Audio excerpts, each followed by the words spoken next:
Welcome to hyper news bulletin లో ముందుగా headlines చూద్దాం. ఆంజనేయ స్వామి జెండా ఉత్సవ కమిటీ నిర్వాహకులతో సమావేశం నిర్వహించిన డీఎస్పీ గీతా కుమారి. జెండా ఉత్సవం ప్రశాంతంగా భక్తి శ్రద్ధలతో జరిపేందుకు కమిటీ నిర్వాహకులు పోలీసులకు సహకరించండి. ఎవరైనా ఆర్లర్లకు పాల్పడితే వారిపై కఠిన చర్యలు తీసుకుంటాం. డీఎస్పీ గీతా కుమారి వెల్లడి.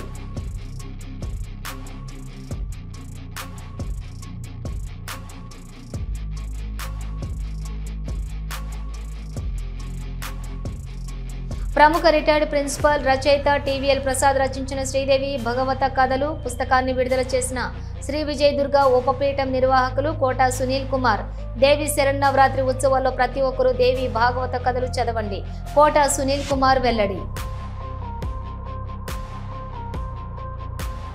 గూడూరు జిల్లా పరిషత్ బాలికల ఉన్నత పాఠశాలలో క్యాన్సర్ రాకుండా తీసుకోవాల్సిన జాగ్రత్తలపై అవగాహన సమావేశం నిర్వహించిన ఇన్నర్ వీల్ క్లబ్ సభ్యులు. పలు జాగ్రత్తలు తెలియజేసిన సంస్థ గౌరవ అధ్యక్షురాలు డాక్టర్ రోహిణి. శ్రీ వ్యాస భగవానుని అష్టదశ పురాణాలలో అత్యంత విశేషమైన శ్రీదేవి భగవత కథలు అందరికీ అర్థమయ్యే రీతిలో విశ్రాంత ఉపాధ్యాయులు టీవీఎల్ ప్రసాద్ రచించిన శ్రీదేవి భగవత కథలు పుస్తకాన్ని నా చేతుల మీదుగా ఆవిష్కరించడం సంతోషంగా ఉందని గూడూరు శ్రీ విజయ దుర్గా ఉపపీఠం నిర్వాహకులు కోటా సునీల్ కుమార్ వెల్లడించారు. గూడూరు పట్టణానికి చెందిన టీవీఎల్ ప్రసాద్ శ్రీదేవి భగవంతం కథలను రచించారు. సిద్ధారెడ్డి ఇంద్రసేనమ్మ ప్రచురణ బాధ్యతను స్వీకరించి పుస్తకాలను ముద్రింపచేశారు. సొసైటీలో శ్రీదేవి భగవత కథలు పుస్తకాన్ని శ్రీ విజయ దుర్గా ఉపపీఠం నిర్వాహకులు కోటా సునీల్ కుమార్ విడుదల చేశారు. కోటా సునీల్ కుమార్ మాట్లాడుతూ భాగవత కథలు అందరికీ అర్థమయ్యే రీతిలో సరళంగా మా గురువు టీవీఎల్ ప్రసాద్ పుస్తకాన్ని రచించడం ఎంతో సంతోషంగా ఉందని అన్నారు. నవరాత్రుల్లో ప్రతి ఒక్కరూ అమ్మవారి భగవత కథలు చదువుకొని అమ్మవారి ఆశీస్సులు పొందాలని, రాబోయే రోజుల్లో కొన్ని విపత్కర పరిస్థితుల్లో ఎదురయ్యే అవకాశం ఉందని, లోకశాంతి కొరకు ప్రతి ఒక్కరూ దైవ నామస్మరణ చేయాలని సూచించారు. ఈ కార్యక్రమంలో సిద్ధారెడ్డి ఇంద్రసేనమ్మ కేంద్ర సాహిత్య అకాడమీ అవార్డు గ్రహీత గంగిశెట్టి శివకుమారు, డాక్టర్ రోహిణి, శ్రీకంఠి రామ్మోహన్ రావు, శ్రీధరు, మీరారెడ్డి, మహిళా మండలి మరియు ఇన్నర్ విల్ క్లబ్ సభ్యులు, పలువురు పట్టణ ప్రముఖులు తదితరులు పాల్గొన్నారు. ఈ దేవి భాగవతంలో అనేకమైనటువంటి దేవి మహిమలన్నీ కూడా సాక్షాత్తు నారద మహర్షి వచ్చాడు. ఏం వస్తే వాచితాక్రాంతుడై ఉన్నావు అంటే విషయం చెప్తే ఏ చెప్పారు. ఇంకా కూడా ముందు ఇంకా మంచి మంచి కార్యక్రమాలు ఇలాంటివి ఎన్నో చేసి మన జనార్దన్ రెడ్డి గారి పేరు శాశ్వతంగా నిలిచిపోయేలాగా చేస్తున్నారు. ఇప్పటికే ఇంకా ముందు కూడా ఇలాంటి కార్యక్రమాలు ఎన్నో చేయాలని కూడా అందరం కోరుకుంటున్నాము. ఈరోజు మన సునీల్ గారు శ్రీధర్ చెప్పినట్టు సునీల్ చిన్నప్పటి నుంచి మాకు సాయిబాబా మందిరంలో అందరం కూర్చొని సత్సంగాలు చేసుకునేవాళ్ళం. ఆయన ఈరోజు ఇంత ఎత్తుకు ఎదగడం మాకందరూ కూడా చాలా సంతోషం. ఎప్పుడైనా కూడా ఆ గౌరవం మాకు ఇస్తారు. ఈరోజు కరెక్ట్గా ఈ గ్రంథానికి మీరు ఆవిష్కరణ చేయడం అనేది కరెక్ట్ పర్సన్ ఎంపిక చేశారు. దానికి శ్రీధర్ సూచన అనుకుంటాను. కాబట్టి ఆయన దేవిని ఎక్కువగా ఉపాసిస్తుంటారు. కాబట్టి ఈరోజు మీ చేతితో ఈ పుస్తక ఆవిష్కరణ జరగడం కరెక్ట్గా ఉంది. అట్లాగే ప్రసాద్ సార్ ఈ పుస్తకాన్ని చాలా బాగా రచించుంటారు. మేమందరం చదివిన తర్వాత అక్కడ కరెక్ట్ టైం కూడా ఇప్పుడు ఇంకా ఆదివారం తర్వాత ఈ దేవి నవరాత్రుల్లో 9 రోజులతో కలిసి అయినా కూడా పుస్తకాన్ని పూర్తి చేయగలిగితే అందరూ కూడా ఒకే రోజు అంతా చదవకపోయినా ఏ రోజు 9 రోజులు దాన్ని విభజించుకొని అందరూ ఈ పుస్తకాన్ని సద్వినియోగం చేసుకుంటారని కూడా నేను కోరుకుంటున్నాను. ఈ అవకాశం ఇచ్చిందని కృతజ్ఞతలు సార్. టీవీఎల్ ప్రసాద్ గారు నాకు ప్రసాదించారు. ఇది ఆయన నన్ను కోరడం, నేను చదివినాను. ఇంతమంది ఇక్కడికి వచ్చేసి ఇక్కడ మహనీయులందరూ ఇక్కడ నాకు చాలా ఆనందంగా ఉంది. ఎందుకంటే ఇక్కడ గొప్ప వ్యక్తులందరూ ఇక్కడ చేరడం అనేది వర్షంలో ఎక్కడ జరుగుద్దా అనుకున్నాను. అమ్మవారి గొప్పతో ఇంత మాత్రం జరిగిందని నాకు చాలా సంతోషంగా ఉంది. ఇప్పుడు అందరూ రావడం అనేది కూడా చాలా సంతోషం ఉంది. సునీల్ గారు ఎన్నో చేసినా నేను కొన్నింటికే అటెండ్ కాగలిగాను. మిస్ చేసుకుంటున్నాను గూడూరులో ఉండి కూడా అని నన్ను ఎప్పుడూ ఆలోచిస్తుండేది. అది ఇప్పుడు అమ్మవారు నా కోరిక నెరవేర్చి ఆయన ఇక్కడికి రప్పించి ఈ పుస్తకం ఆయన చేతి గుండా ఓపెన్ చేశారు కాబట్టి ఇక మీదట అందరూ ప్రతి ఒక్కరు కూడా ఈ పుస్తకాన్ని సునీల్ గారు అన్ని నవాబరం పూజలు అన్నీ చేస్తున్నారు కాబట్టి ఆయన చేతిలో మీకు అందరికీ ఇస్తారు. ఇచ్చినప్పుడు ఆ ప్రభావం మీకు తప్పకుండా ఉంటుంది కాబట్టి దీన్ని విజయకుండా ప్రతి ఒక్కరు చదువుతారని నేను ఆశిస్తున్నాను. వాటిని చదువుతుంటే కూడా జువాలజీ చదువుతుంటే శిశోత్పాదకాలు అండోత్పాదకాలు అనే పాఠం చదివేటప్పుడు శక్తి స్వరూపం మన కళ్ళ కనపడుతుంది క్షమించడం. ఇప్పుడు ఆ విషయం ఇక్కడ ఏం చదివాడు డాక్టర్ చెప్పండి. శిశోత్పాదకాలు అండోత్పాదకాలు క్షీరదాలు ఇవి చదివేటప్పుడు ఖచ్చితంగా శక్తి మన కళ్ళ ముందు కనపడుతుంది. అంటే ఇంకా లేదు ఉంది వాదన అవసరం లేదు. ఆ శక్తిని గురించినటువంటి దేవి భాగవతం ఆ కథలు మనందరికీ మన సంస్కృతి మన సాహిత్యం పురాణాలు పుట్టినవి కావు, వాస్తవాలు. పురాణాలు సైన్స్ ఉంది, లెక్కలున్నాయి, అన్ని సబ్జెక్టులు పురాణాల్లో ఉన్నాయి. మనం ఎత్తుక్కోవాలి. అదొక సముద్రం. ఆ సముద్రంలో మనం ఎత్తుక్కోవాలి. అంతేగాని అదేం లేవు అదేంటది అవన్నీ తెలియని మాటలు, తెలియని వాళ్ళు అనేటటువంటి మాటలు మనకు కనబడలేదు. మహాగ్రంథం ఆవిష్కరణ జరగబోతా ఉంది. మనందరికి ఇస్తారు, మనందరం చదువుతాం. మరొకసారి సునీల్ నాకు స్టూడెంట్ పక్కన చూస్తుంటే ఆనందంగా ఉంది, బ్రహ్మానందంగా ఉంది. నేను మాట్లాడతాను ఏదో సరిగ్గా అనుకుంటున్నాను. అంత సంతోషంగా ఉంది. సునీల్ నా స్టూడెంట్ అని చెప్పుకోవడానికి. అలాగే అందరూ నా మిత్రులే. గురువుకి నాకు ప్రియ శిష్యుడు. మీ ఇద్దరం ట్యూషన్ చెప్పే మొదటి రోజుల్లో సునీల్ మాకు ప్రియ శిష్యుడు.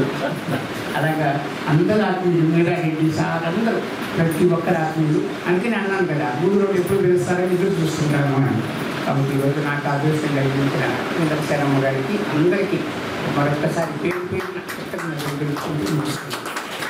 మనం ఇవాళ క్రికెట్ మ్యాచ్లో 50 ఓవర్ల మ్యాచ్ చూసే పరిస్థితుల్లో ఓపిక లేవు. మనం 2020 చూసే పరిస్థితుల్లో ఉన్నాం. ఏదైనా సినిమాలో చూసే పరిస్థితులు లేవు. ఎట్లయినా ఇన్స్టాగ్రామ్లో అక్కడికి వెళ్తే ఏదైనా షార్ట్స్ ఉంటే అటువంటి చూస్తూ ఓపికైనా కూర్చుంటా కానీ ఎక్కువగా దేనికి కూడా సమయాన్ని కేటాయించలేనంత ఓపిక లేనటువంటి జీవితంలో బతుకుతున్నాం అన్నమాట. కానీ దీనికి తగిన విధంగా ఒక గ్రంథం అంటగానే ప్రతి ఒక్కరు భయపడిపోయేది ఆ పేజీని చూడగానే, అందులో శ్లోకాలు గద్యము ఇవన్నీ చూడగానే ఒక రకమైనటువంటి అందరూ వాళ్ళ చదవడానికి కావాల్సినటువంటి శక్తి కంటే బద్ధకం ఏర్పడిపోతుంది. బాగా చూద్దాం లేదనేటువంటి పరిస్థితిలో వెళ్తారు. సార్ నాతో ఇది క్లుప్తంగా రాశాననే పదం ఎప్పుడైతే నాకు అర్థం కాదు. ఆ పుస్తకం తీసి చూస్తే అనర్ఘమైనటువంటి విషయాన్ని చాలా, అంటే మనం అనుభవం అంటారు చూడండి, చాలా విశేషంగా సమగ్రంగా చాలా అద్భుతంగా అర్థవంతమైనటువంటి విషయాన్ని ఎంతో కూలంకషంగా దాన్ని వివరిస్తూనే అది ఏదో పుస్తకం చూస్తే ఇంకా ఉంది. కానీ చదవడం మొదలు పెడితే మాత్రం సత్యంగా చెప్తున్నానమ్మా, మన మానవుని యొక్క షట్చక్రాలు ఏవైతే ఉన్నాయో ఆ షట్చక్రాల మధ్యలో ఉండేటటువంటి బ్రహ్మ గ్రంథి, విష్ణు గ్రంథి, రుద్ర గ్రంథిని దాటుకొని సహస్రాలు గల పద్మానికి చేరిన తర్వాత ఏ యొక్క విశేషమైనటువంటి సహస్రారానికి వెళ్ళడానికి మార్గం అవసరమవుతుందో ఆ మార్గం కోసంగా శరీరం లోపల ఉండేటటువంటి అనేక రుగ్మతలన్నీ ఏవైతే ఉన్నాయో వాటిని అన్నింటినీ పోగొట్టుకుంటూ ఆ స్థానానికి చేరడానికి కావలసినటువంటి లోపల ఉన్నటువంటి రాక్షసులు ఎవరైతే ఉన్నారో వాళ్ళందరినీ కూడా పూర్తిగా బయటకు పంపించేటువంటి ప్రయత్నం ఏదైతే జరుగుతుందో అలా జరగాలనుకున్నప్పుడు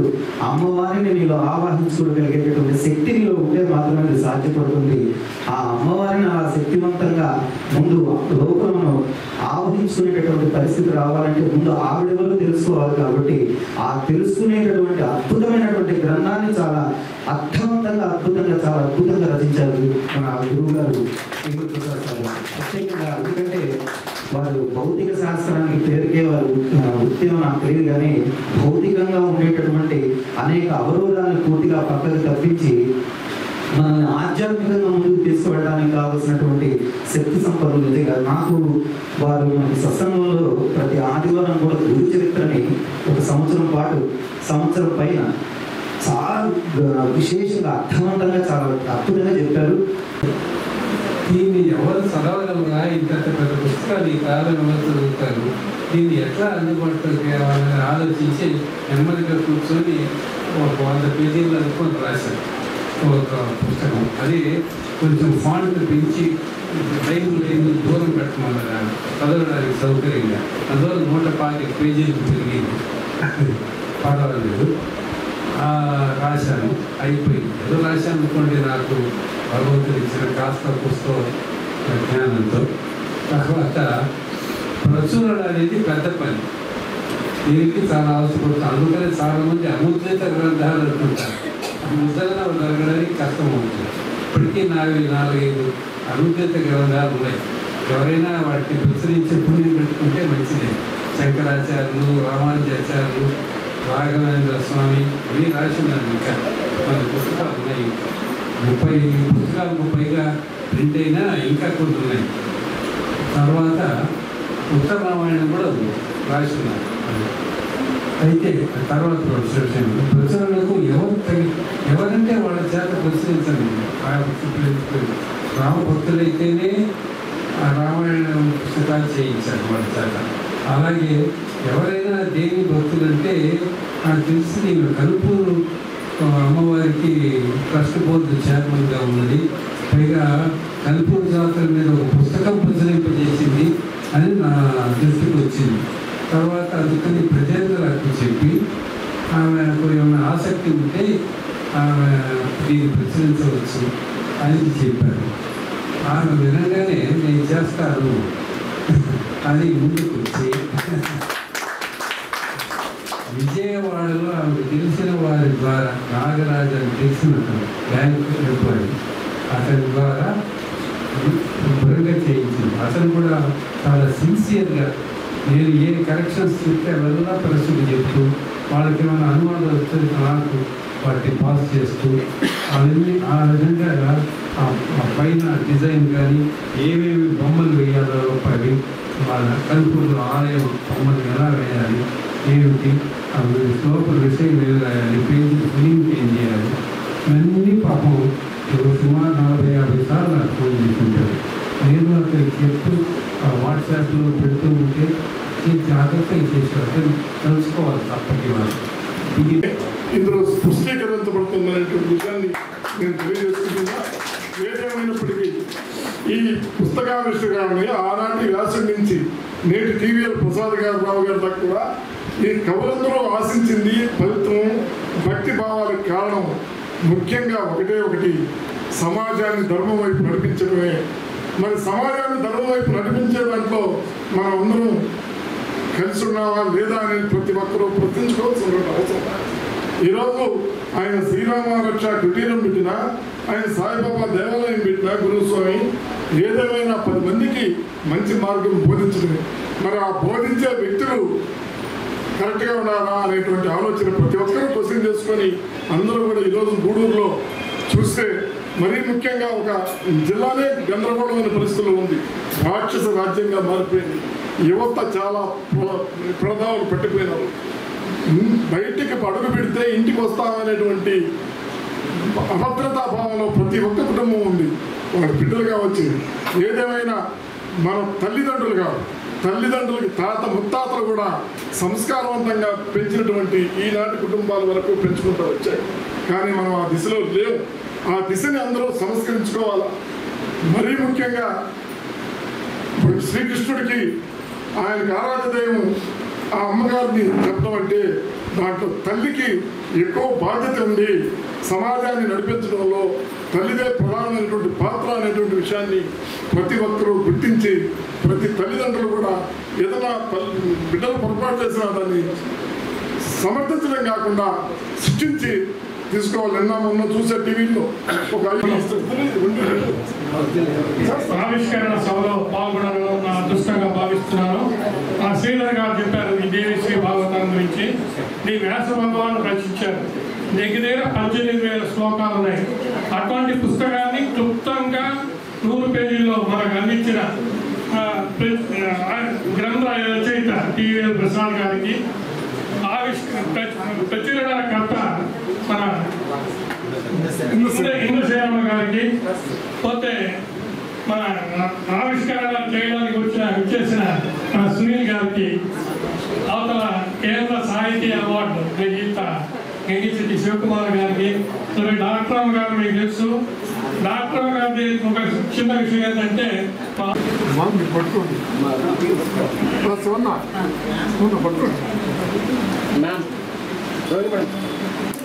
రచయితకర్త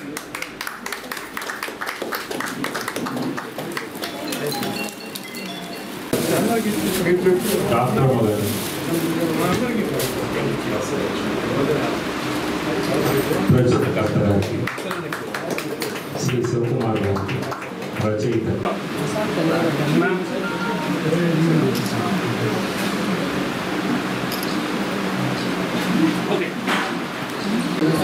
అమ్మవారి ప్రసాదంగా మీ దగ్గర ఏదైతే కొన్ని పుస్తకాలు ఇంకా ప్రచురణకు అవకాశం ఉందో మన పీఠం తరఫు నుంచి అది ముద్రణకి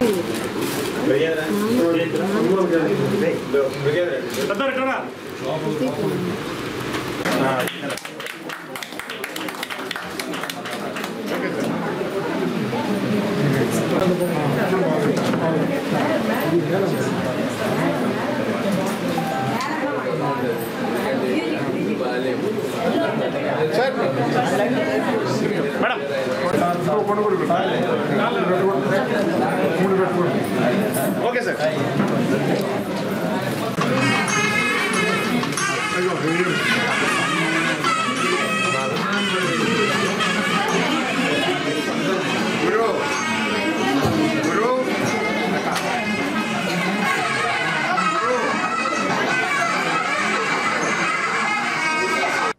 పోలీసుల సూచనలు పాటిస్తూ భక్తి శ్రద్ధలతో ఆంజనేయ స్వామి వారి జెండా ఉత్సవం విజయవంతంగా జరిగేందుకు ఉత్సవ కమిటీ నిర్వాహకులు పోలీసులకు సహకరించాలని, ఎవరైనా అల్లర్లకు పాల్పడితే వారిపై కఠిన చర్యలు తీసుకుంటామని గూడూరు డీఎస్పీ గీతా కుమారి హెచ్చరించారు.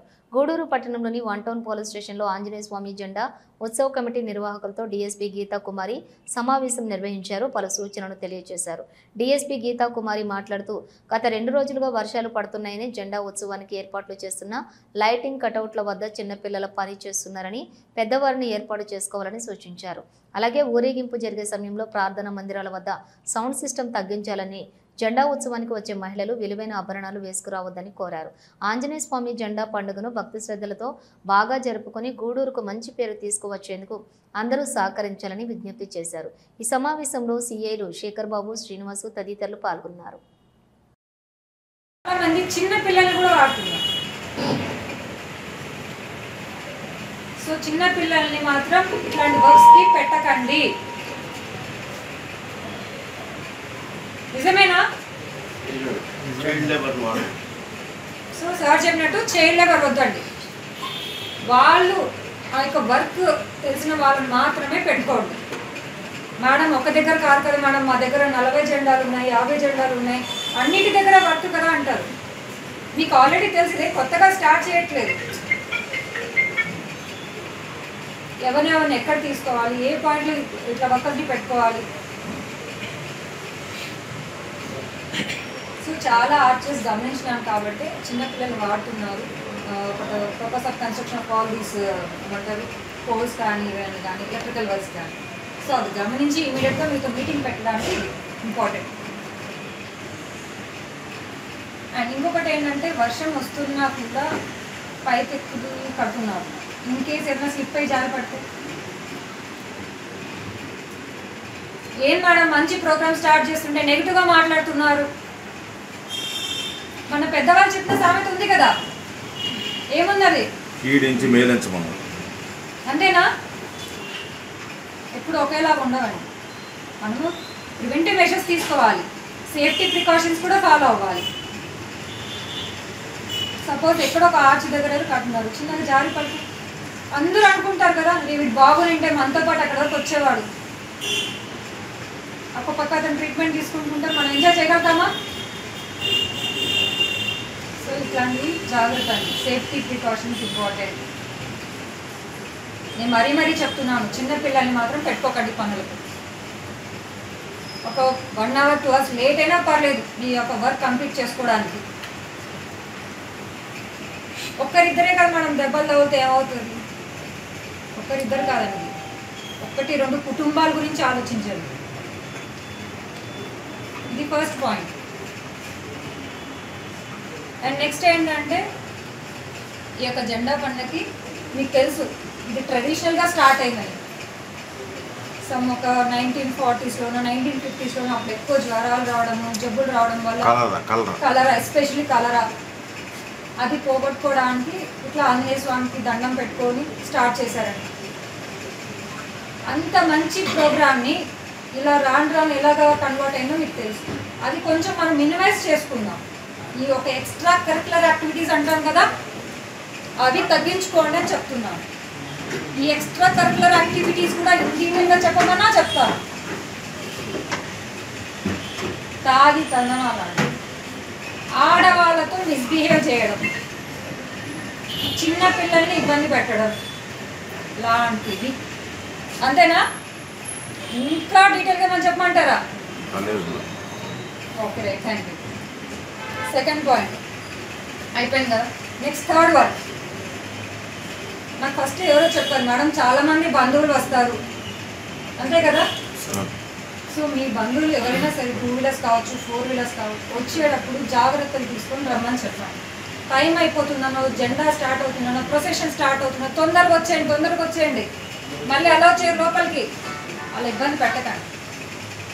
సరే వచ్చారు సేఫ్గా, వాళ్ళకి కేటాయించిన పార్కింగ్ ప్లేసెస్లోనే పెట్టుకోమనండి. మేడం 1 టర్న్స్ నాకు తెలుసు, 2 టర్న్స్ నాకు తెలుసు, ఎస్ఐలు తెలుసు, ఫోన్లు చేయడం, సార్ మా కార్ని అలౌ చేయండి సార్ మా 2 వీలర్ అలౌ చేయండి సార్, ఇలాంటి రెఫరెన్సెస్ కానీ రికమెండేషన్లు కానీ ఉంది. ఓకేనా? లేదు మేడం అలౌ చేద్దాం అనుకున్నాం, ఎమర్జెన్సీ ఏదో ఉంటే అలౌ చేస్తాం, హెల్త్ పరంగా కానీ ఇంకేమైనా అంబులెన్స్ సర్వీస్ అవన్నీ అలౌ చేయాల్సింది. కొన్ని అలౌ చేసామనుకోండి ఏమవుతుంది, మీ ప్రొసెషనే కదా, మీరే కదా దారిలో వెళ్ళాల్సింది. ఎదుటిగా 2 వీలరో 4 వీలరో వస్తుంది, ఏమవుతుంది? మీ ఒక్క జెండాలో ఆగిపోతుంది అక్కడ ఏమన్నా, మీ వెనకాల ఎన్నో ఉంటాయి. మా ఆఫీసర్స్ ఆల్రెడీ ప్లాన్ చేసుకుని ఉంటారు, ఈ టైంలో ఈ జెండా స్టార్ట్ అవుతుంది, ఇంతమంది ఫోర్స్ ఇక్కడ ఉంటారు, ఈ పాయింట్లో ఈ ఫోర్స్ ఉంటారని. ఇది మొత్తం ఏమవుతుంది, డిస్టర్బ్ అవుతుంది.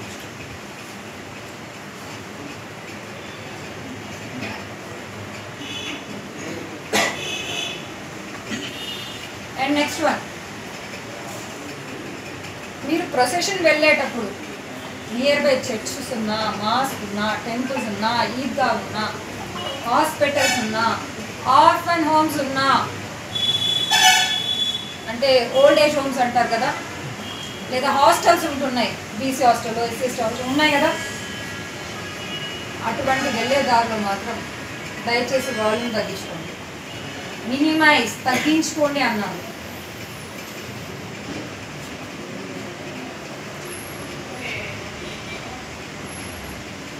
ప్లస్ అక్కడ ఎటువంటి పొలిటికల్గా సంబంధించి అంటే రాజకీయంగా కానీ, క్యాస్ట్ పరంగా కానీ, రిలీజియస్కి సంబంధించి పాటలు కానీ, మాటలు కానీ ఉండరాదు.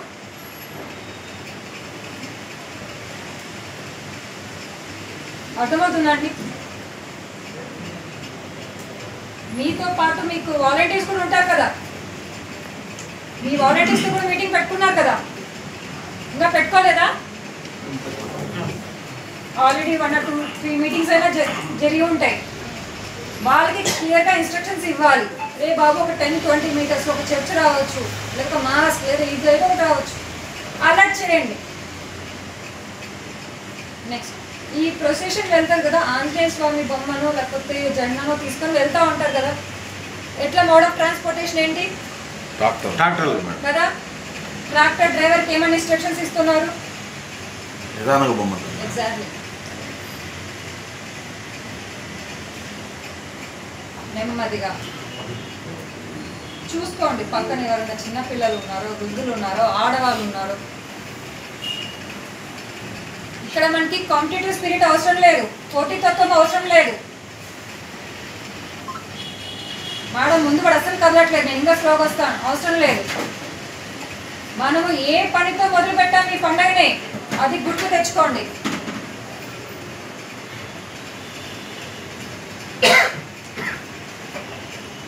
అండ్ ప్రొసెషన్ టైంలో చాలా మంది విలువైన వస్తువులు వేసుకొని ఉండొచ్చు, అంతే కదా.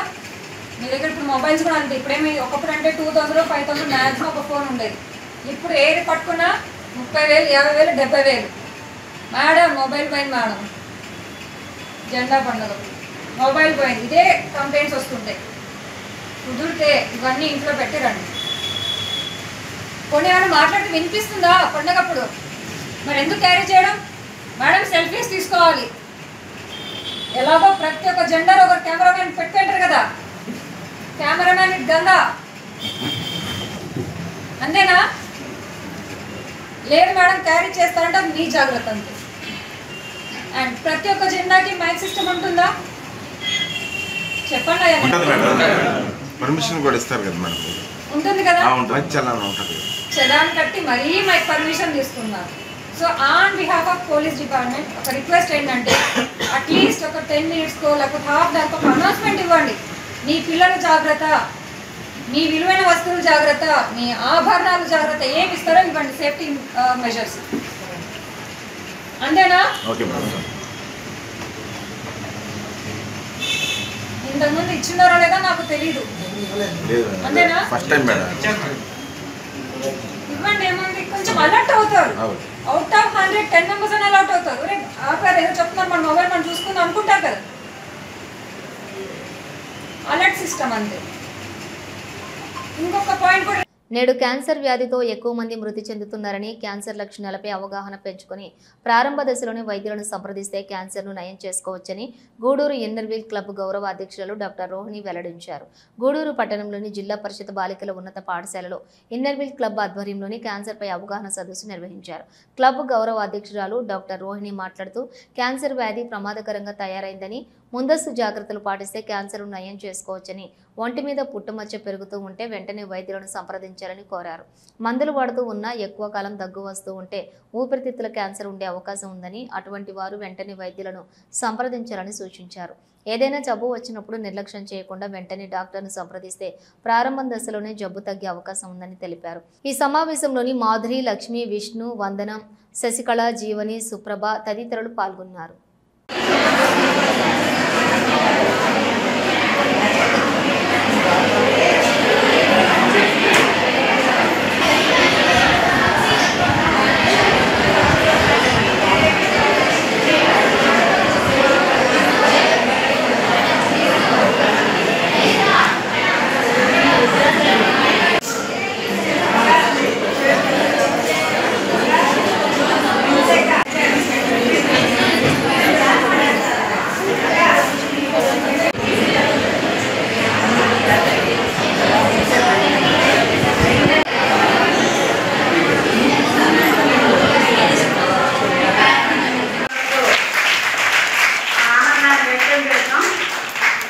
వెళ్ళిన స్టూడెంట్స్ కూడా ఏమి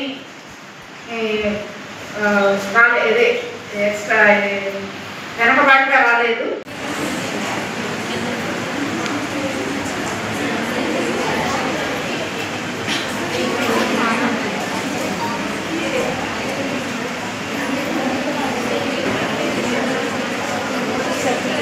అంటే పిల్లల భవిష్యత్తు అనేది చాలా విలువైంది, చాలా విలువైంది. వాళ్ళు ఫ్యూచర్లో జాబ్కి వెళ్ళాలంటే దీనికి మార్క్స్ ఉంటాయి. ఎంట్రన్స్కి ఫస్ట్ ప్రిఫరెన్స్ ఇస్తారు అనమాట. సో దాని విలువ చాలా సంతోషంగా ఉంది. ఈరోజు మన పిల్లలు ఇద్దరు స్టేట్ లెవెల్కి పోయి అక్కడి నుంచి మళ్ళీ నేషనల్ లెవెల్కి వెళ్తున్నారు అంటే మనకందరికీ మన ఊరికే గర్వకారణం. దానికంతా మీ వెనకాల ఉండే మీ ప్రోత్సాహం కూడా చాలా ఉంటుంది. ఎవరో ఒకరు మీరు ఇనిషియేటివ్ తీసుకొని పిల్లల్ని ఎంకరేజ్ చేయబట్టే వాళ్ళు ఇంత దూరం వెళ్ళారు. కాబట్టి మీకు కూడా ఈ స్కూల్లో పిఈటి మేడంకి మీకు మా అభినందనలు. దీనికి ముఖ్యంగా మన శశికళ టీచరు మమ్మల్ని అందరినీ కూడా ఇన్వాల్వ్ చేసి ఈ కార్యక్రమంలో భాగం పంచుకునే దానికి కూడా ఆమె సహకారం అందించారు. ఆమెకు కూడా మా ధన్యవాదాలు. ఇలాంటి కార్యక్రమాలు చేస్తూ ఉంటే పిల్లలు ఇంకా ముందుకు కూడా పోతారు. ఆ ఇద్దరు పిల్లలే కాకుండా మిగతా మీరందరూ కూడా వాళ్ళని చూసి ఎంకరేజ్మెంట్ లాగా మీరు కృషి చేసి ఇంకా ముందుకు పోవాలని కూడా నేను కోరుకుంటున్నాను. ముఖ్యంగా ఈరోజు మనం క్యాన్సర్ అవేర్నెస్ ప్రోగ్రామ్ అనేది ఒకటి పెట్టుకున్నాము, చేయాలని చెప్తారు. అలాగే ఈరోజు క్యాన్సర్ అవేర్నెస్ ప్రోగ్రామ్ చేసుకుంటున్నాము. మనకు తెలిసిందే ఇప్పుడు ప్రపంచాన్ని వణికిస్తున్నది బర్నింగ్ ప్రాబ్లం అనేది క్యాన్సర్. ఏ నిమిషంలో ఎవరికి క్యాన్సర్ వస్తుందో ఎవరికి తెలీదు. ఈ రోజు వరకు బాగున్నట్టుంటారు, సడన్గా క్యాన్సర్ అని చెప్తారు. అది కూడా 3rd స్టేజ్ 4th స్టేజ్ అని చెప్తారు. అలాంటప్పుడు ఇంకా అసలు వాళ్ళకి చాలా ప్రాబ్లం అయిపోతుంది. ఒక ఫ్యామిలీ రన్ కావాలంటే దాంట్లో ఉండే పెద్ద ఆయన చనిపోతే ఇంకా ఎంతో ప్రాబ్లము వాళ్ళకి. కాబట్టి మనం prevention is better than cure అంటారు. దేనికైనా కూడా మనం జాగ్రత్తగా ఉండి కొన్నిటికి మనం ఏమీ చేయలేము, గబుక్కున తెలియకుండానే వచ్చేస్తాయి, అలాంటి దాన్ని మనం చేయలేము. కానీ కొన్ని చేతులారా చేసుకుంటున్నారు. అదేంటంటే ముఖ్యంగా బాగా తాగి వాళ్ళకి లివర్ పాడైపోయి లివర్ క్యాన్సర్ కిందకు వచ్చేస్తుంది. అట్లాగే స్మోకింగ్ అనేది అవి అవాయిడ్ చేయొచ్చు, మనం చేతులారా చేసుకునే పనులు. అవి స్మోకింగ్ ఎక్కువగా చేసిన వాళ్ళకి లంగ్స్ క్యాన్సర్ అని మనకు టీవీలో 24 గంటలు ప్రతిసారి చూపిస్తూనే ఉంటారు. కానీ ఎంతమంది దాన్ని గుర్తించి స్మోకింగ్ మానుంటారు? అవన్నీ మనం చేతులారా చేసుకునే పనులు. కొన్ని గుట్కాలు నమలడం అలాంటివన్నీ కూడా. శ్రీకాకుళం వైపు కొంతమంది రివర్స్లో ఇవి పెట్టుకొని నోట్ లోపలికి మంట ఉండేలా కూడా కొంతమంది స్మోకింగ్ లాగా చేస్తారు. అవన్నిటికి వచ్చి నోటి క్యాన్సరు అలాంటివి వచ్చే అవకాశాలు ఉంటాయి. ఎక్కువగా గుట్కాలు నమలడం వల్ల కూడా నోటి క్యాన్సర్ వచ్చే అవకాశాలు ఉన్నాయి. అవే కాకుండా కొన్ని క్యాన్సర్ వ్యాధికి ప్రమాద సూచనలు ఉన్నాయి. అవేంటి అనేది మనం తెలుసుకున్నాం ముందు.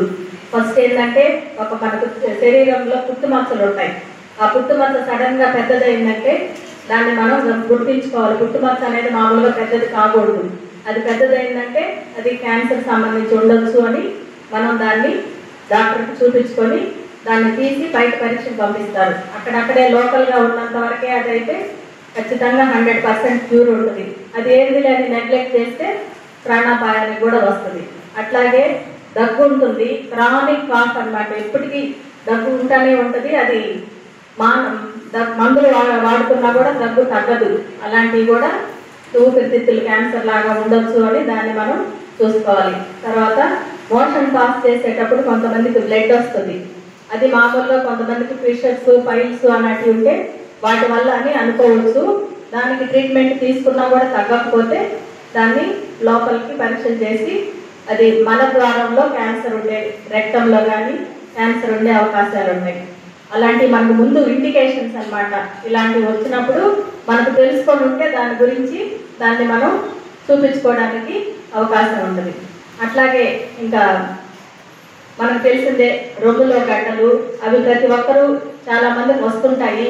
కొంతమంది ఏమంటే శ్రద్ధగా చూపించుకుంటారు, అవి మంచిగా చెడ్డవా అని తెలుసుకునేదానికి.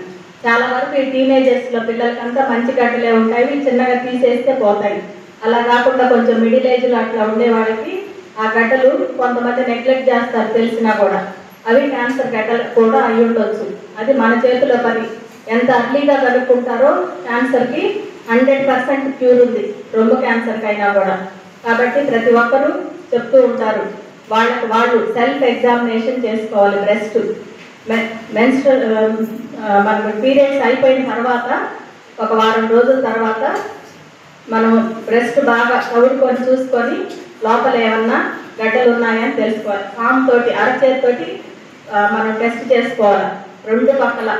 తర్వాత అది కానీ తెలుసుకొని ఏదైనా గడ్డ ఉంది అంటే వెంటనే డాక్టర్లను సంప్రదించి మంచి గడ్డలైతే తీసేస్తారు, చెడ్డ గడ్డలైతే దానికి కూడా ట్రీట్మెంట్ ఉంది. కాబట్టి ప్రతి ఒక్కరూ బ్రెస్ట్ క్యాన్సర్ గురించి కూడా తెలుసుకొని ఉండాలి. అట్లాగే లేడీస్లో గర్భసంచి క్యాన్సర్ అనేది చాలా కామన్ అయిపోయింది ఇప్పుడు.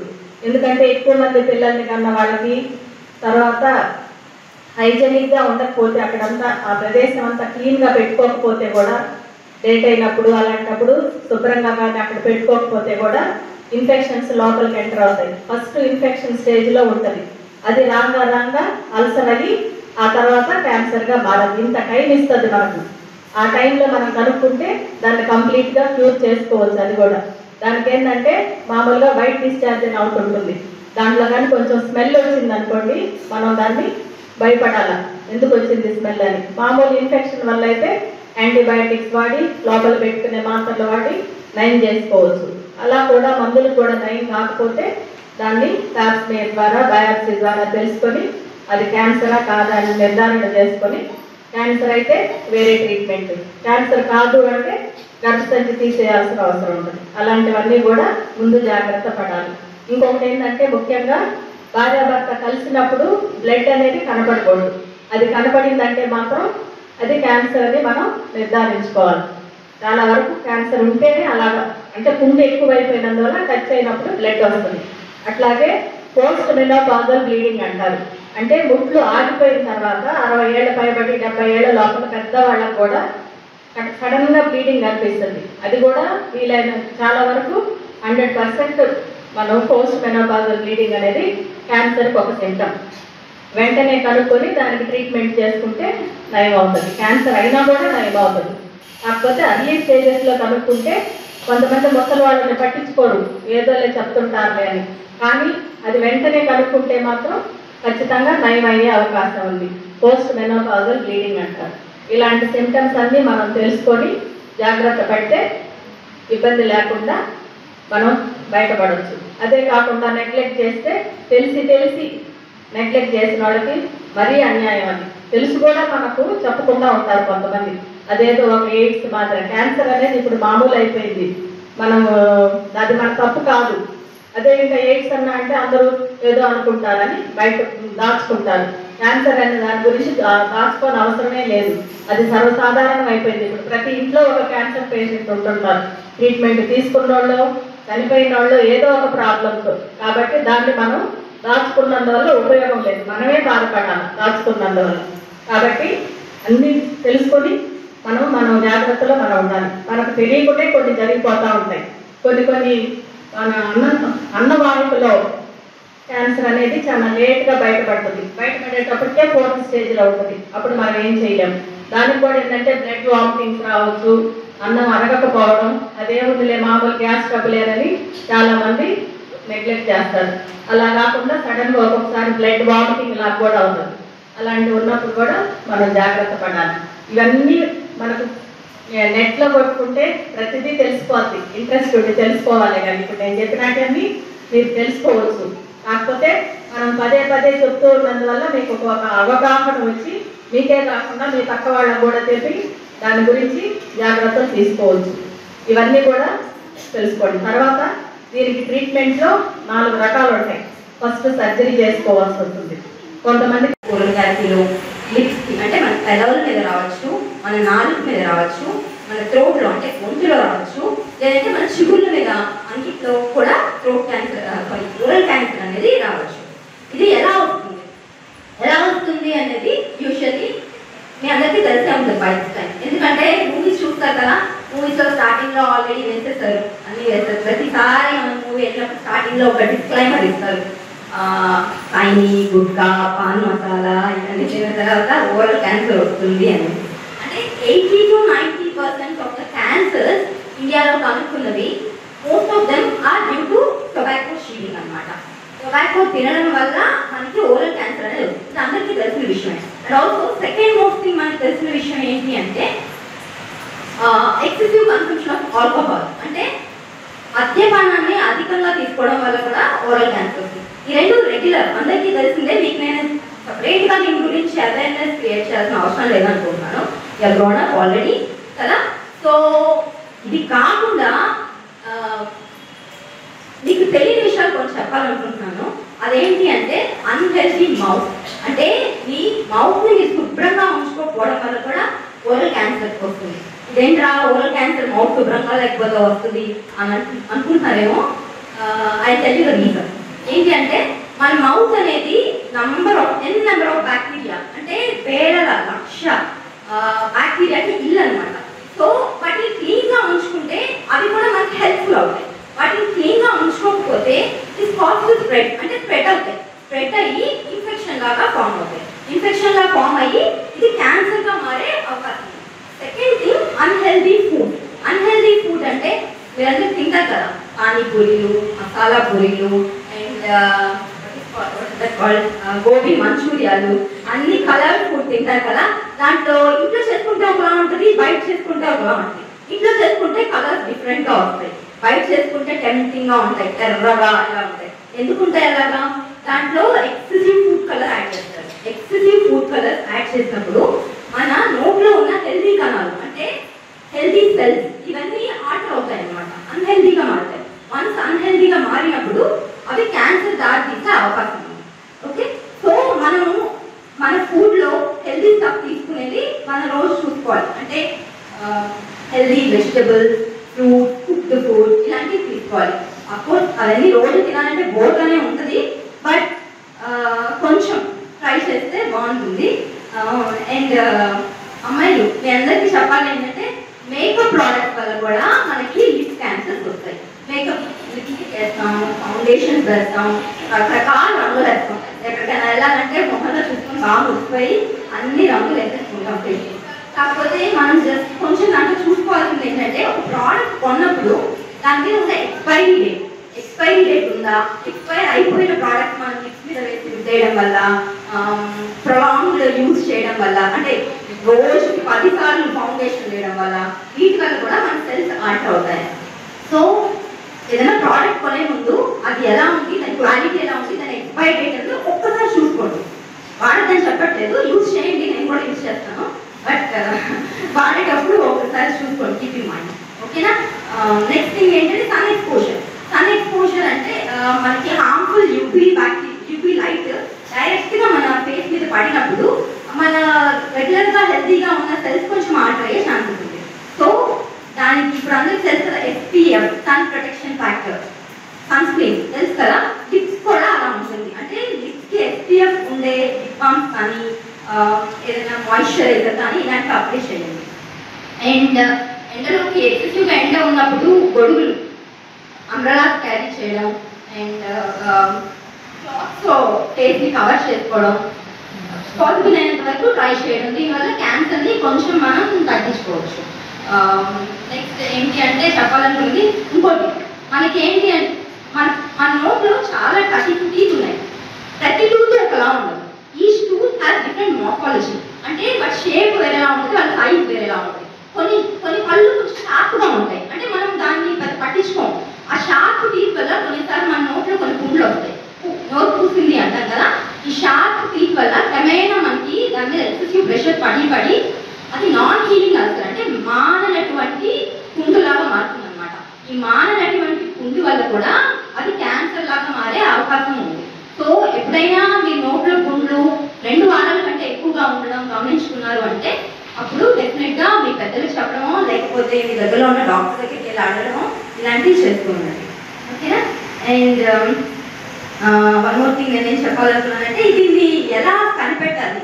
మాకు వచ్చిందని మాకు దగ్గర పక్కింటి వాళ్ళకో ఎవరికో ఒకటి వచ్చిందంటే నేను ఎలా హెల్ప్ చేయగలను అని అంటే రోజు మనం మొహంలో అర్థం చూసుకుంటాం, మొహం చూసుకుంటాం. అండ్ దాని మీద మచ్చలు ఉన్నాయా, పింపుల్స్ ఉన్నాయా అన్నీ గమనించుకొని వాటికి ఏం కావాలి క్రీమ్స్ ఇవన్నీ అప్లై చేసుకుంటాం. అలాగే మన నోరుని కూడా ప్రతిరోజు మనం ఇన్స్పెక్ట్ చేసుకోవాలి, అంటే చెక్ చేసుకోవాలి. నోట్లో ఏదైనా తెల్ల మచ్చలు ఉన్నాయా, ఎర్ర మచ్చలు ఉన్నాయా, లేకపోతే ఏదైనా గడ్డలు ఉన్నాయా, ఇట్లాంటివన్నీ రోజు మనం ఇన్స్పెక్ట్ చేసుకుంటూ ఉండాలి. ఏదైనా అన్యూజువల్గా ఏదైనా గడ్డ చాలా రోజుల నుంచి దవడ మీద ఉండడం, నీ అంగిట్లో ఉండడం ఇలాంటివన్నీ ఉంటే ఒకసారి మీరు చూసుకోవాలి. నాకు షార్ప్ కట్ అంటే షార్ప్గా చాలా కూల్గా ఉన్న పన్ను వీటిని వెంటనే వెళ్ళి నిలుపు చేయించుకోవడం ఇలాంటివి చేస్తూ ఉండాలి. నేను ఎలా కంక్లూడ్ చేయాలనుకుంటున్నానంటే ఏం లేదు, 3 థింగ్స్ అంటే healthy lifestyle, healthy food and awareness is the main key. ఎందుకంటే అందరూ చెప్తారు prevention is better than cure అని. ప్రివెన్షన్ అనేది బెటర్ దాన్ క్యూరే, కానీ దానికన్నా ప్రివెన్షన్ కన్నా better awareness is first step for prevention. అదొకటి మీరు తెలుసుకొని ప్రతి దాని మీద అవగాహన తెచ్చుకొని క్యాన్సర్ని అరికట్టడంలో మీరు కూడా హ్యాండ్ ఇస్తారని భావిస్తున్నాను. Thank you. చాలా కార్యక్రమాలు ఈ స్కూల్లో జరిపారు. దానికి వీళ్ళందరూ బాధ్యులు. చక్కగా మన విద్యార్థులందరికీ చాలా విషయాల్లో వాళ్ళ పారితోషికాలు అందించడం కానీ వాళ్ళ సహృదయం పంపుకోవడం చేశారు.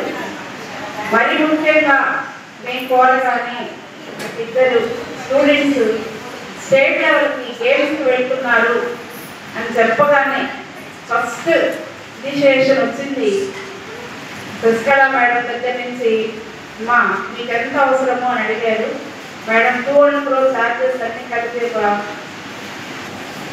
20,000 అవుతాయి అని చెప్పాను. ఒక 2 స్టూడెంట్స్ వెళ్తున్నారు. 2 స్టూడెంట్స్కి ఈచ్ 10,000 లెక్కన 20,000 అవుతుంది అనగానే అప్పటికప్పుడే మేడము ఒక 1,000 ఇంకో మేడం సిద్ధార్థ హాస్పిటల్ గత సంవత్సరం డిసెంబర్లో ప్రారంభించడం జరిగిందని హాస్పిటల్ తరపున ఈ రోజు ఉచిత వైద్య శిబిరం నిర్వహిస్తున్నామని జనరల్ సర్జన్ తలమంచి వినోద్ కుమార్ రెడ్డి వెల్లడించారు. గూడూరు పట్టణంలోని నరసింగరావుపేటలోని ఉన్న సిద్ధార్థ హాస్పిటల్లో ఉచిత వైద్య శిబిరం నిర్వహించారు. పట్టణం మరియు పరిసర ప్రాంత ప్రజలు వచ్చి వైద్యుల వద్ద పరీక్షలు నిర్వహించుకున్నారు. డాక్టర్ తలమంచి వినోద్ కుమార్ రెడ్డి మాట్లాడుతూ సిద్ధార్థ హాస్పిటల్ ద్వారా ఉచిత వైద్య శిబిరం ఏర్పాటు చేయడం జరిగిందని 24 గంటలు అత్యవసర సేవలు అందిస్తున్నామని ఐసీయూ అత్యాధునిక ల్యాబ్ డయాలసిస్ సెంటర్ అందుబాటులో ఉన్నాయని వెల్లడించారు.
నమస్తే అండి, నేను మీ doctor T Vinod Kumar Reddy, Siddhartha hospital. Talamanchi Siddhareddy గారి ఆధ్వర్యంలో, మా నాన్నగారు ఆధ్వర్యంలో సిద్ధార్థ హాస్పిటల్ ప్రారంభించాము పోయిన సంవత్సరం డిసెంబర్ 7వ తేదీ. ఇప్పుడు ఈరోజు అంటే 20వ తేదీ మేము ఉచిత క్యాంప్ కండక్ట్ చేశామన్నమాట. ఉచిత వైద్య శిబిరం. ఈ వైద్య శిబిరంలో 5 మంది డాక్టర్స్ పార్టిసిపేట్ చేశారండి. Doctor Janith orthopaedician, doctor Yamini general physician, doctor Lakshmi Sudha dentist, doctor Swapna gynaecologist, నేను doctor Vinod Kumar Reddy general surgeon, laparoscopic surgeon మరియు యూరాలజిస్ట్. ఈ వైద్య శిబిరంలో మనం ఉచితంగా బ్లడ్ టెస్టులు, రక్త పరీక్షలు, dental X ray, ultrasound scan, ECG, థైరాయిడ్కి, షుగర్కి మరియు అన్నీ ఉచితంగా బ్లడ్ టెస్టులు చేశారు. సో ఇవన్నీ చాలామంది ప్రజలు వచ్చేసి ఫ్రీగా ఉచితంగా వినియోగించుకున్నారు. అందువలన ఈ సర్వీసెస్ రెగ్యులర్గా ఫ్రీక్వెంట్గా ప్రొవైడ్ చేయాలని కూడా అనుకుంటున్నాము. కానీ చాలా థ్యాంక్ యూ. వైద్య శిబిరంలో కిడ్నీకి సంబంధించి పరీక్షలు, కిడ్నీకి సంబంధించింది స్కానింగ్ అన్నీ చేసామండి. డెంటల్కి సంబంధించిన ఎక్స్రే, దంతానికి సంబంధించిన అన్ని టెస్టులు చేసాం. గూడూరు 2వ పట్టణం పరిధిలోని న్యూ ఇందిరానగర్కు వెళ్లే రోడ్డు చిన్నపాటి వర్షానికి బురదమయంగా మారింది. రాకపోకలు సాగించేందుకు ప్రజలు తీవ్రంగా ఇబ్బందులు ఎదుర్కొంటున్నారు. అధికారులు వెంటనే రోడ్డు నిర్మించాలని ఆ ప్రాంత ప్రజలు కోరుతున్నారు. గూడూరు 2వ పట్టణ పరిధిలోని న్యూ ఇందిరానగర్కు వెళ్లే రోడ్డు గత రాత్రి కురిసిన వర్షానికి బురదమయంగా మారింది. చిన్నపిల్లలు, వృద్ధులు వరదలు పడిపోయి గాయాలు పాలవుతూ ఉన్నారు. స్థానిక మహిళలు మాట్లాడుతూ అనేక సంవత్సరాలుగా ఇందిరానగర్లో నివసిస్తున్నామని, రోడ్లు సక్రమంగా లేవని, వీధి లైట్లు కూడా లేవని, దోమల విడత ఎక్కువగా ఉందని, ఏ ప్రభుత్వాలు వచ్చినా సమస్య పరిష్కారం కావటం లేదని ఆవేదన వ్యక్తం చేస్తున్నారు.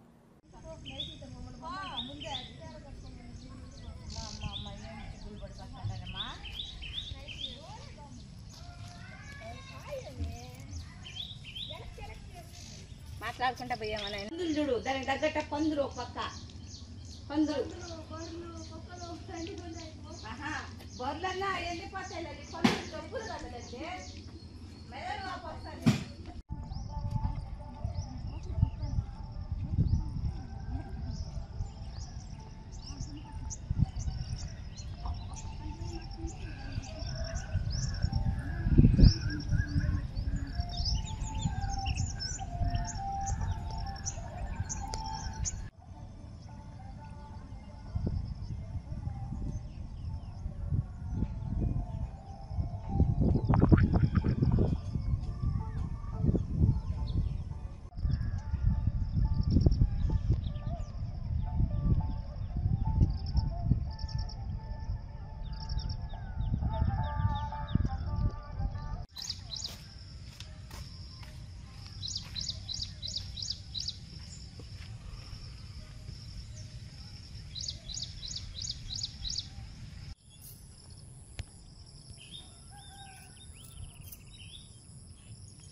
నమస్కారం సార్. మేము న్యూ ఇందిరానగర్ వాస్తవులం.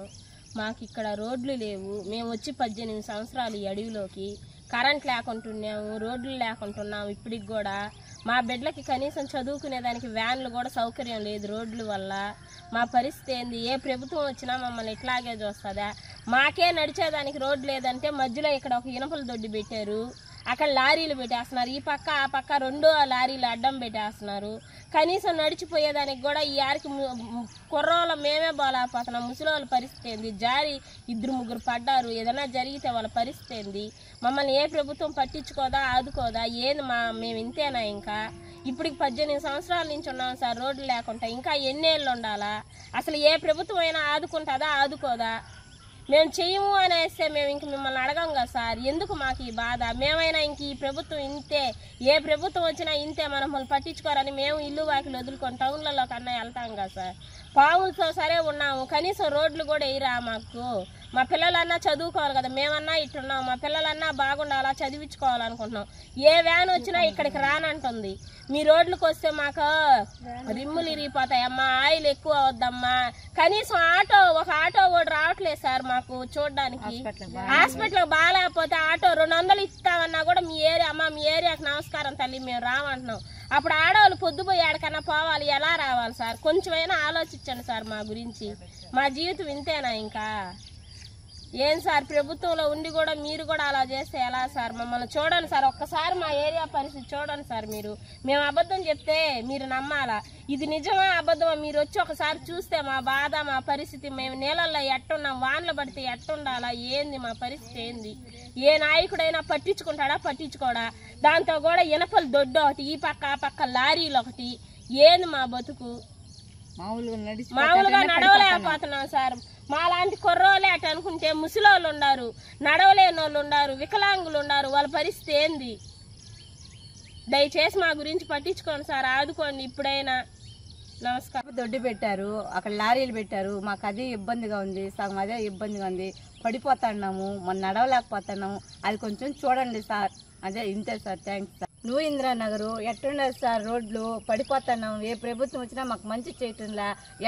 బండ్లతో పడిపోతున్నాం, మనుషులతో పడిపోతున్నాం. ఇది చూడండి సార్ ఎట్టుండదు పరిస్థితులు, మా పరిస్థితులు ఎట్టా?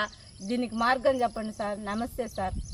గూడూరు మండలం కొందకూరు గ్రామకు సమీపంలోని కనుమరాయ కొండపై వెలసి ఉన్న శ్రీ లక్ష్మీ నరసింహస్వామి దేవస్థానంలో స్వామి అమ్మవార్లకు విశేషాలు, ప్రత్యేక పూజలు ఘనంగా నిర్వహించారు.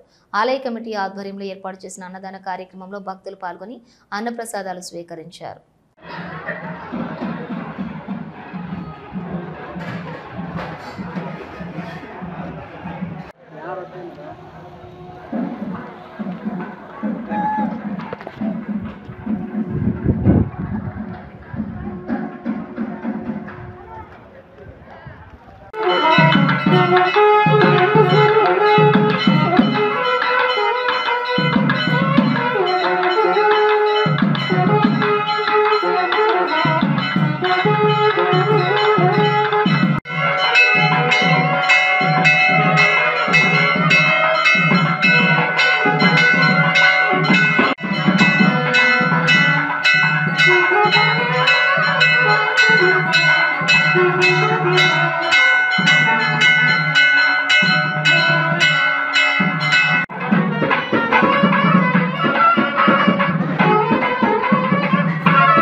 రాలే కరెంట్ ఏం పెద్ద కరెంట్ రాలే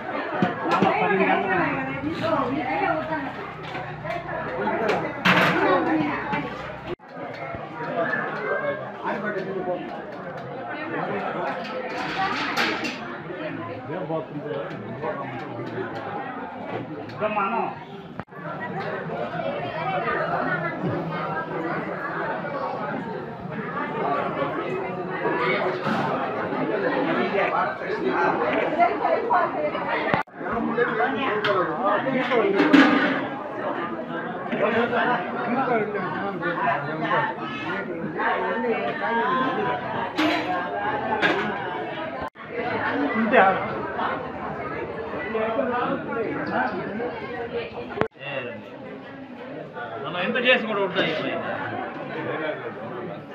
ఉండాలి కానీ ఏడుకు పంపించు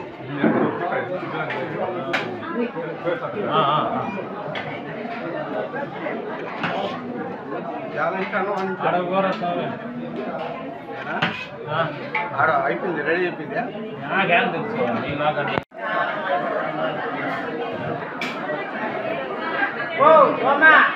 ఆనందం శారదం పాడు మాత్రం కొమ్మునండి నమో వందనమో శారదం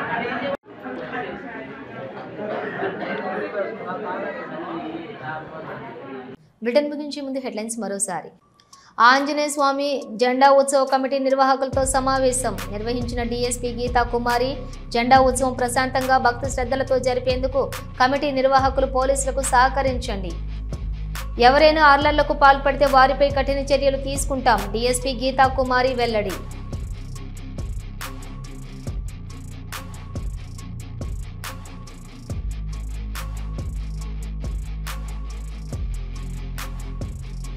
ప్రముఖ రిటైర్డ్ ప్రిన్సిపల్ రచయిత టీవీఎల్ ప్రసాద్ రచించిన శ్రీదేవి భగవత కథలు పుస్తకాన్ని విడుదల చేసిన శ్రీ విజయ్ దుర్గా ఉపపీఠం నిర్వాహకులు కోటా సునీల్ కుమార్.